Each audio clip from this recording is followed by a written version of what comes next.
Durante a leitura, logo após que o pastor me convidou para falar hoje aqui, para nós estudarmos um pouquinho sobre a palavra de Deus, eu estive lendo a Bíblia e me dei de frente com essa pergunta aqui de Pilatos: que farei de Jesus?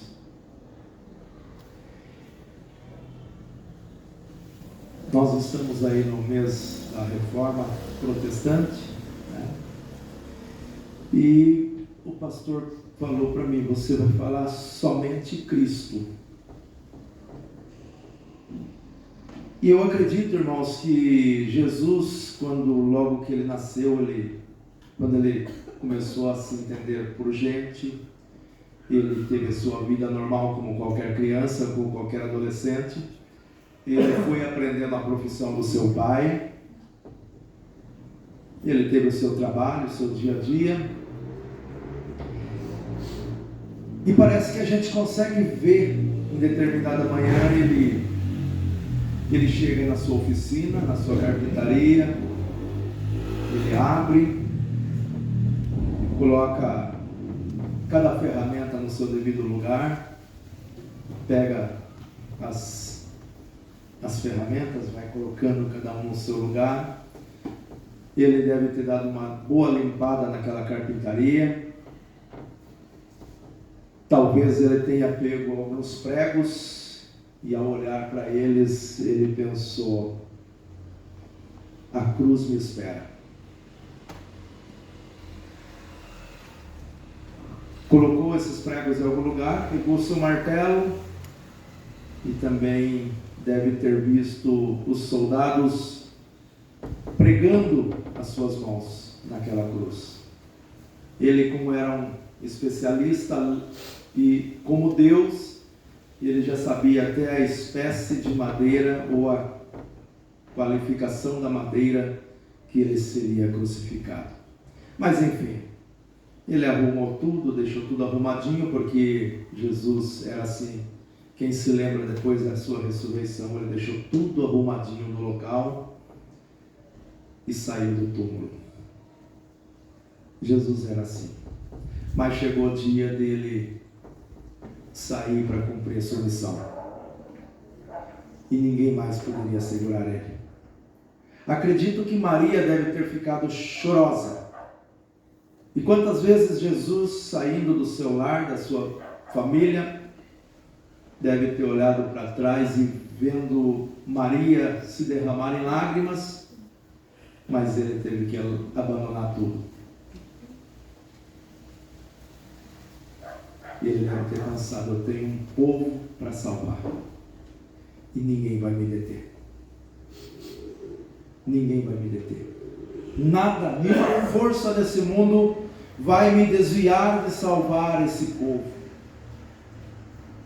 Eu vou encarar essa rude cruz. Eu vou encarar esses pregos nas mãos. Eu vou encarar os açoites, as cusparada, as ofensas. Mas ele não vai desistir. E como ainda hoje, ele não desiste de nós. Como ainda hoje, ele está sempre do nosso lado, nos socorrendo nos momentos difíceis, nos mostrando como agir nos momentos de dúvidas, enchendo o nosso coração de alegria, de esperança, de fé, em meio a um mundo turbulento, como o nosso irmão já falou. O mundo parece uma panela de pressão. 32 rumores de guerra em todo o território terrestre. Se fala em Ucrânia, se fala em Israel, mas tem 32 rumores de guerra que a qualquer momento pode explodir. Mas Jesus deixou tudo para trás e foi cumprir a sua missão. E a sua missão passava por esse momento tão maravilhoso que nós lemos aqui. Ele chega diante de Pilatos, aquele que poderia tentar livrar a pele de Jesus. Desculpe da da colocação. Mas aquele que poderia tentar falar, não, vou libertar os dois. Ele era governador, ele tinha poder para isso. No versículo 11, Jesus estava em pé ante o governador e este o interrogou dizendo: és tu o rei dos judeus? Respondeu-lhe Jesus: tu o dizes. Jesus não se exaltou. Jesus não bateu no peito e falou: eu posso destruir tudo isso aqui a qualquer momento. Mas ele falou: tu o dizes.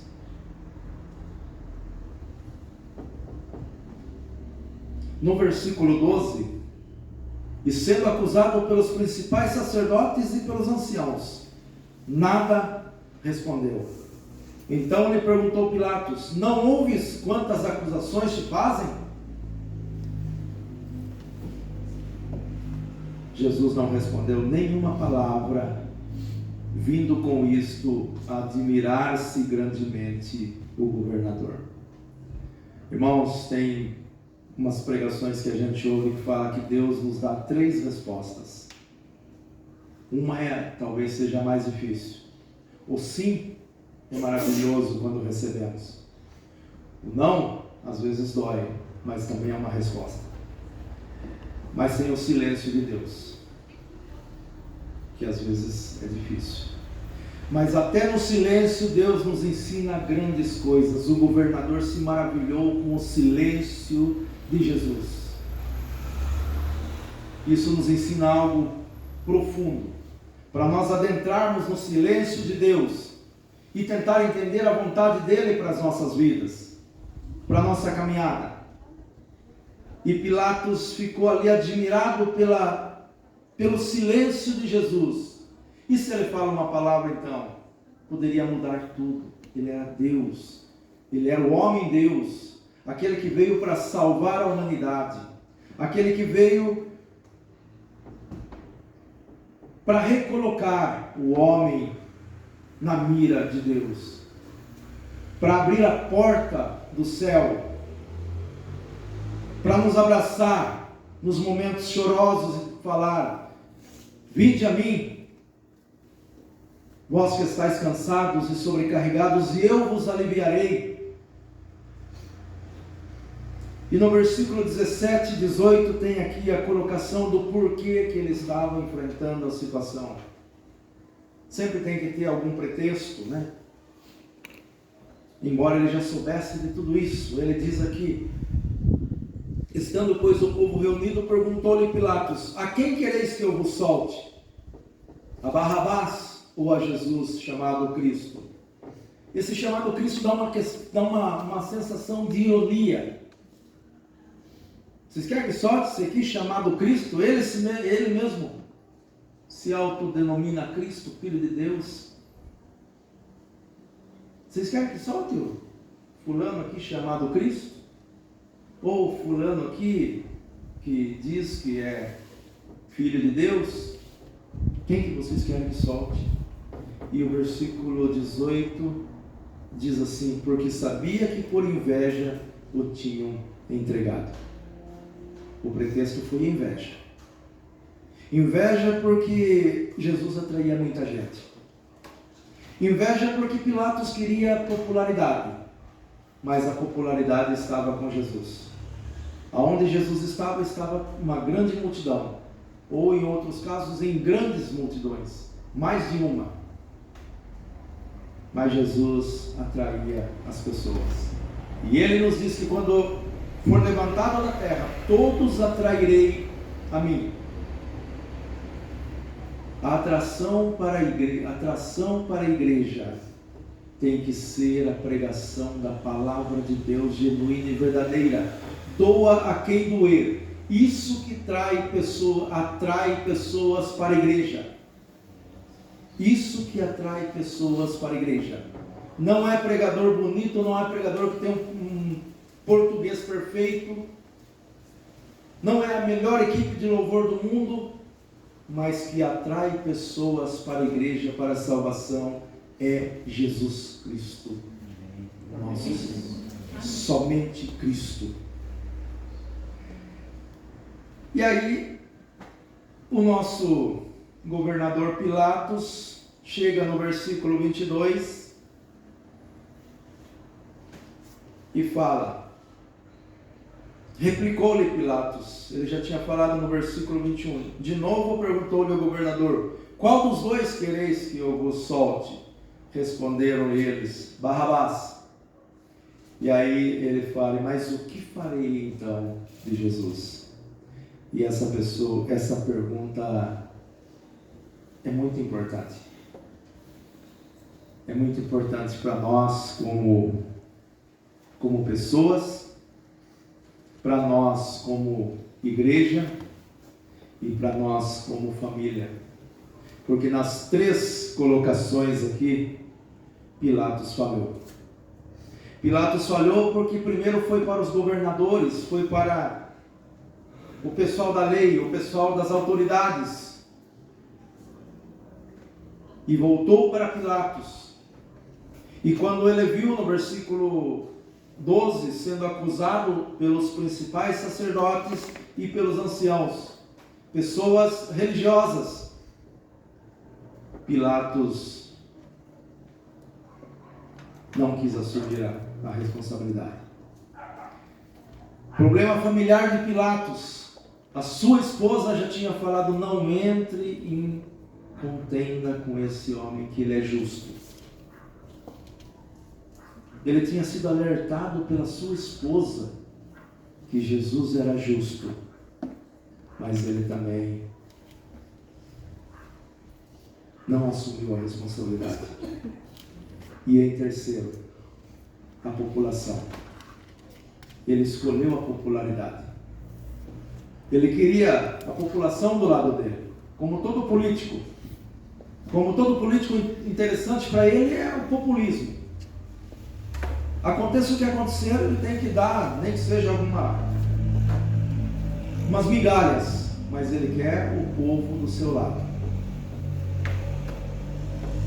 E quando ele viu que o povo estava já respondendo com um ar de cada vez mais forte, com um ar de revolta, nós já falamos que queremos Barrabás. E aí ele pede uma bacia com água e lava as suas mãos. Que covardia! Que covarde! E será que nós também não seríamos covardes nessa situação? Eu fiquei perguntando para mim, o que farei com Jesus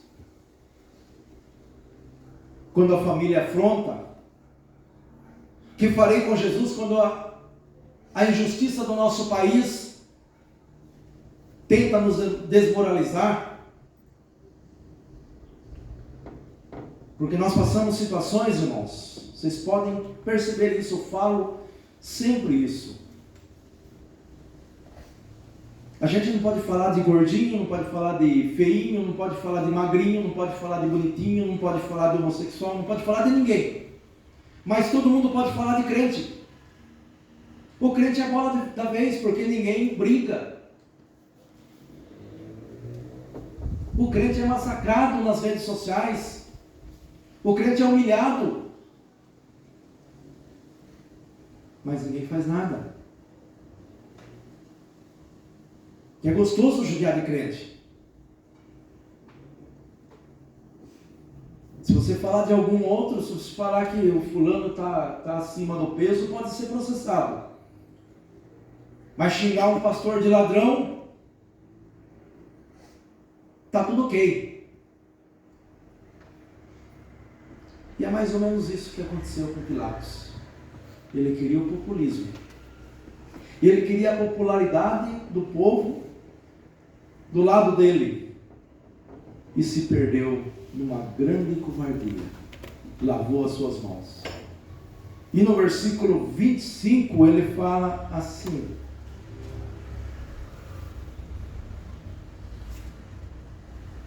e o povo todo respondeu: caia sobre nós o seu sangue e sobre nossos filhos. Jesus, a pergunta de Pilatos foi: que fareis com Jesus? E hoje nós temos uma gama grande de situações. Tem pessoas que virou moda dizer que é ateu, pisando em solo firme, com saúde. É gostoso ser ateu. Outros, até que falam que Jesus foi uma boa pessoa.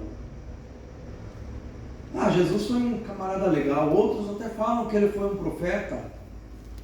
Outros, às vezes estão na igreja, mas não conseguem acreditar o suficiente em Jesus. Sempre tem alguma coisa a mais para se pegar. Não conseguem se entregar totalmente às promessas de Jesus. E outros levam Jesus a sério. E é por esses que esse mundo ainda existe. Por aqueles que levam Jesus a sério. Por aqueles que reconhecem a grandeza e o poderio de Deus e sabem que só em Jesus nós somos mais do que vencedores. Tem uns que dizem que Jesus é importante, mas não basta ser importante. Jesus tem que ser o suficiente para nós. Ele é o único. A nossa suficiência está em Jesus. E nada pode tirar isso de nós. E a quarta luta de Pilatos foi contra a tradição.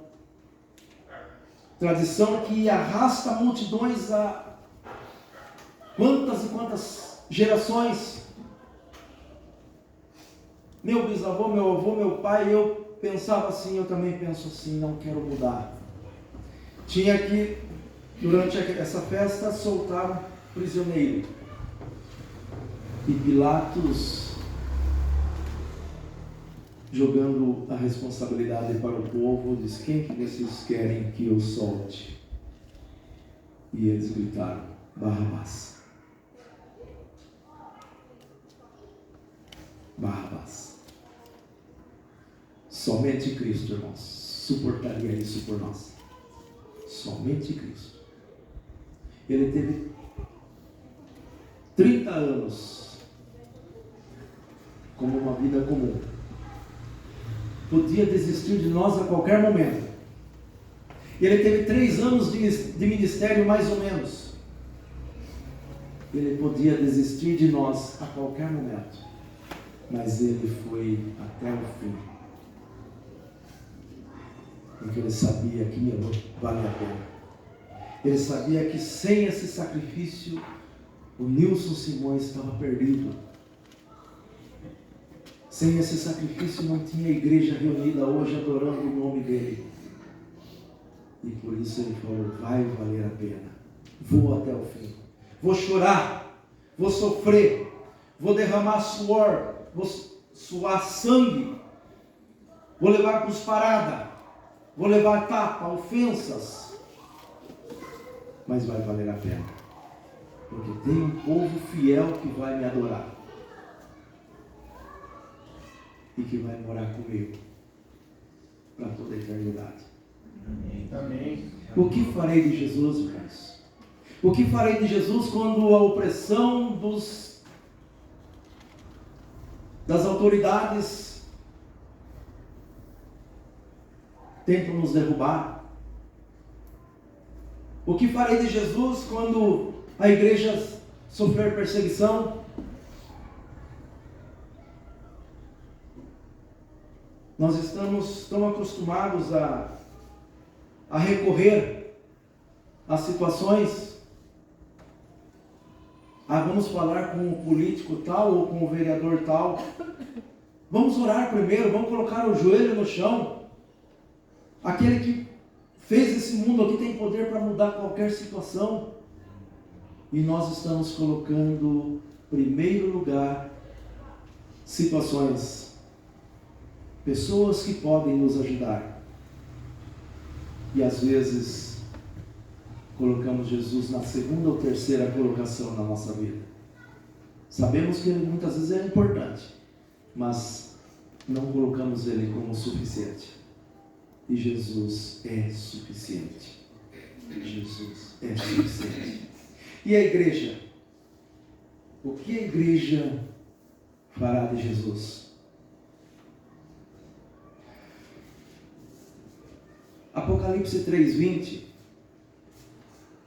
Acho que todo mundo aqui deve saber de cor. Eis que estou à porta e bato. Nós usamos muito para pregar o Evangelho para as pessoas esse texto. Nós pegamos aí uma pessoa largada na rua, um ébrio, um drogado, e a gente cita esse versículo: eis que estou à porta e bato. Se abrir a porta, entrarei e cearei contigo. Jesus está à porta, abre o seu coração. Só que Jesus está falando para a igreja de Laodiceia. Para a igreja de Laodiceia. Eu convido os irmãos a abrir lá em Apocalipse 3, para nós meditarmos um pouquinho nessa palavra.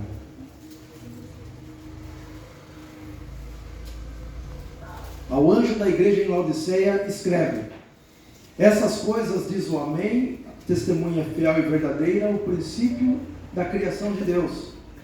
Conheço as tuas obras, que nem és frio e nem quente. Quem dera se fosse frio ou quente. Assim, porque és morno e nem és quente nem frio, estou a ponto de vomitar-te da minha boca. A gente só vomita, irmãos, aquilo que faz mal para nós. Ele está falando para a igreja. Ele está falando para uma igreja fria, para uma igreja sem vida, para uma igreja que não faz aquilo que ele manda, que não obedece. E em pleno século 21, Jesus ainda está à porta batendo. E muitas vezes temos cultos vazios, cheios de pessoas, mas vazios de Deus. E aí ele continua: aconselho que de mim compres ouro refinado pelo fogo para te enriqueceres, vestiduras brancas para te vestires, a fim de que não seja manifesta a vergonha da tua nudez, e colírio para ungir os olhos, a fim de que vejas. E aí vem o acalento para nós. Aí vem aquele momento que refrigera a nossa alma. Versículo 19: eu repreendo e disciplino a quantos amo. Sê, pois, zeloso e arrepende-te. Sê, pois, zeloso e arrepende-te. E aí vem o versículo 20: eis que estou à porta e bato. Se alguém ouvir a minha voz e abrir a porta, entrarei em sua casa e cearei com ele e ele comigo. E Jesus está batendo a porta. Jesus está batendo a porta do nosso coração.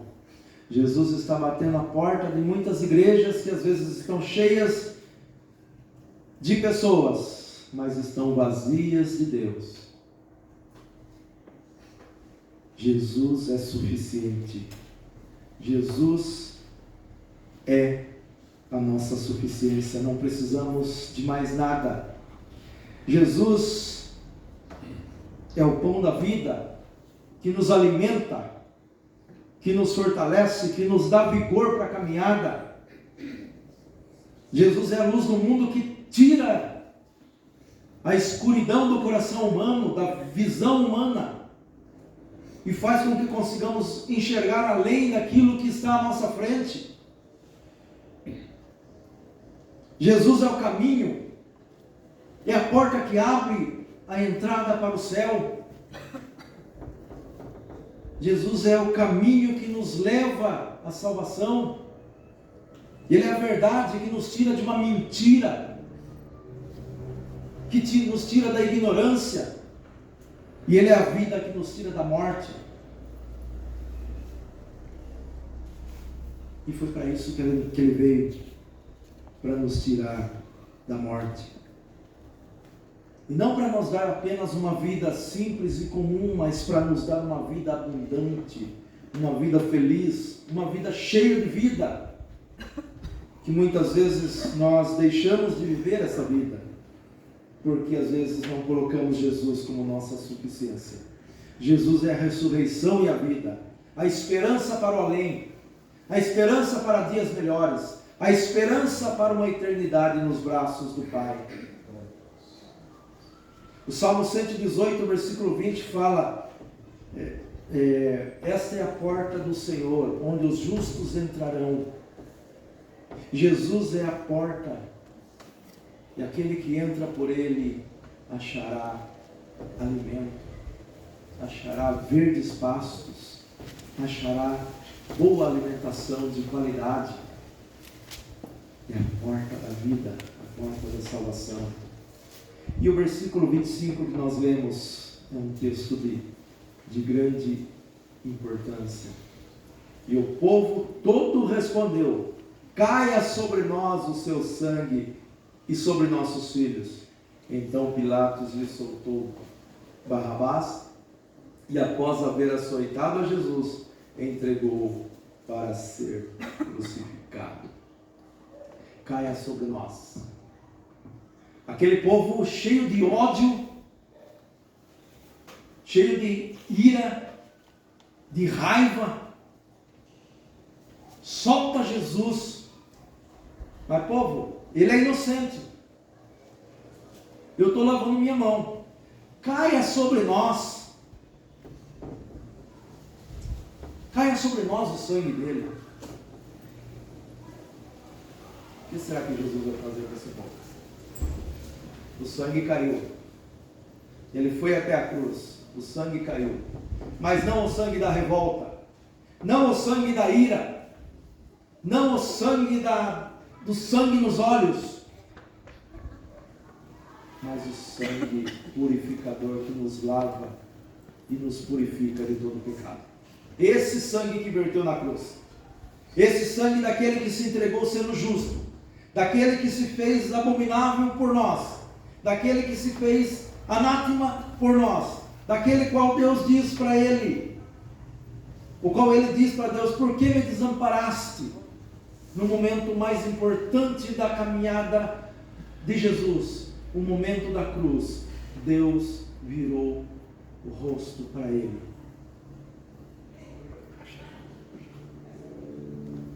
Porque ali ele estava carregando o meu pecado.